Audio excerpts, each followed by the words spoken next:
欢迎来到 AutoLab 啊，我是卡路里。在你们心中，一台 Smart 的续航可以有多长？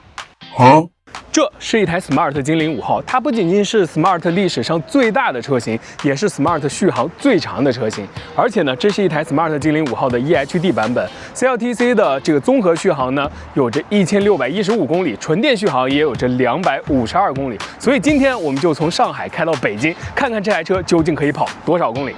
OK， 我们现在出发之前已经上车了啊！现在我们的表显续航呢 ，CLTC 续航纯电还有240公里，那燃油续航呢还有着1363公里，综合的续航里程表显是1603啊！注意，现在电量还不是满的，是95%的电量。那如果我们切换成这个 WLTC 呢，它会更加的精准一点啊！纯电续航就变成了197公里，然后燃油续航是1098公里。所以今天我们就现在来把所有的行程重置归零一下，然后看一看这台车的能耗水平究竟怎么样。哇，现场就开始发钱，还没出发就开始发钱啊！我555全部是路费。好，我们就看一看这个 Smart 精灵5能用掉多少个5。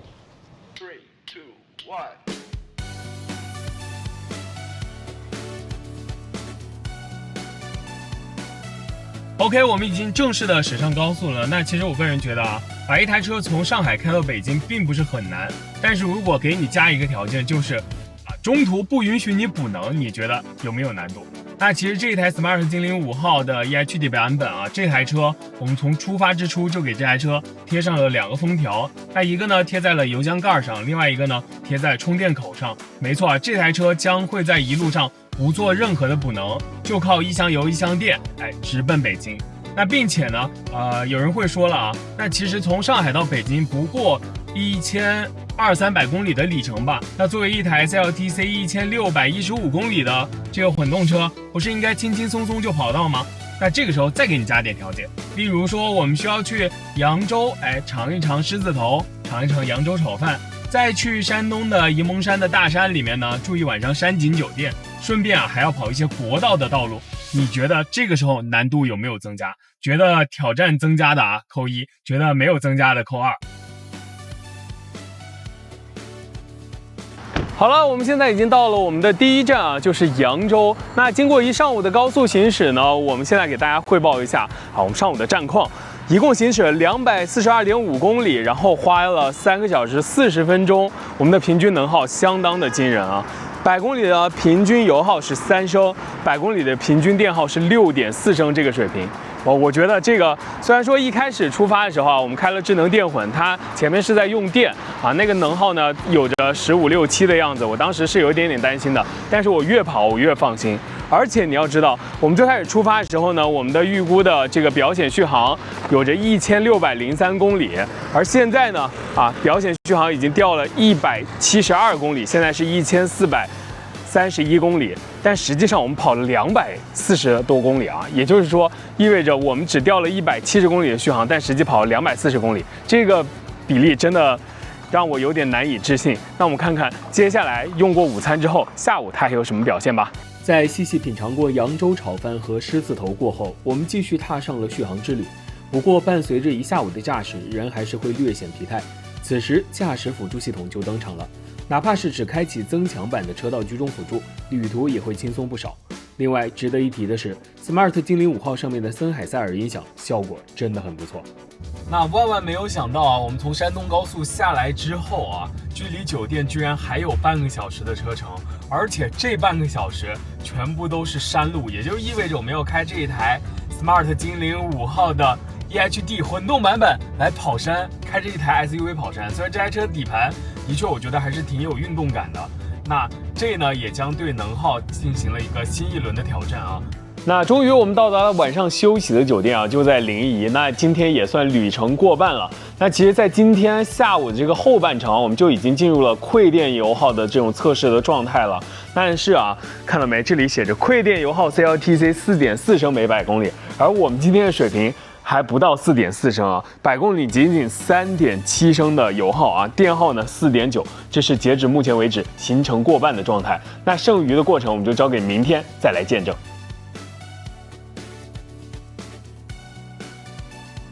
经过一整晚的休息我们开启了我们今天新的旅程，接着从临沂前往北京，继续我们的续航测试。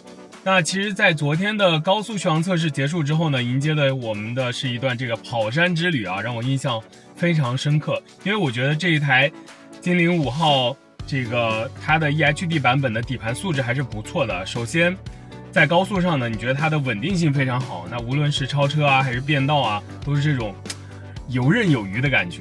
那第二就是这个跑山之旅，其实更考验车的底盘。那它的前双叉臂后多连杆这个悬架呢，其实是非常贴合地面的。这个车让我开出了一点点这种欧洲老牌某个豪华车品牌的这种味道啊。那整个底盘呢，其实给我的感觉不太像是一台小的 SUV， 更像是一种小钢炮的一种感觉啊。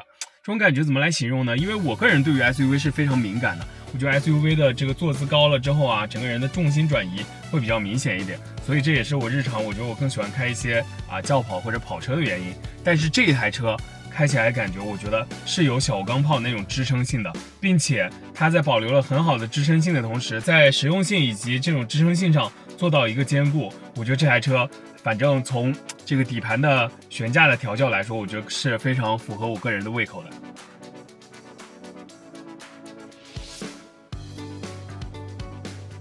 这台车呢，其实有着非常出名这个雷神电混系统啊，那它有着一套 1.5T 的这个混动系统，加上一个2档的 DHT 变速箱。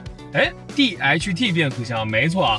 当一台新能源车加上了变速箱之后呢，我觉得就是如虎添翼一般的存在。那例如这台车现在在高速上的表现，我们以100公里的时速巡航啊，在中途呢，其实我也遇到了一些这种紧急情况，但是我需要它加速的时候，它依然非常的有力量啊，有那种推着你跑，突然给你打了鸡血一下的感觉，就好像是你开一台涡轮增压车，突然涡轮介入的感觉一样。但是这台车会来得更加的直接一点，因为它体现在了变速箱上。那低速档呢，就适合负重啦，或者起步的时候用。那现在高速档高速巡航，那它的电耗、油耗保持的都可以相当之好。所以这就是这个2档 DHT 变速箱的一个独到之处。那以及呢，这辆车其实它的电池部分呢，我觉得也相当之大了，因为它有2个电池版本嘛。大电池现在我们开的这个版本呢是 41.46 度的电池，可以足供这台车的纯电行驶就有着252公里。那当然它还有着很多的这个混动模式，例如我们现在用的呢就是这个智能电混的模式，所以这个能耗控制全部都是交给这台车自己来进行决策和完成的。那接下来呢，我们距离北京也只有200公里了，我决定静静的欣赏一下风景。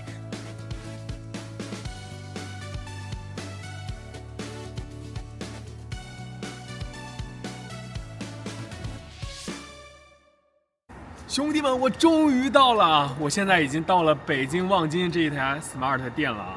那我们从上海到北京这趟旅程跑了多少公里呢？一共行驶了1265.1公里。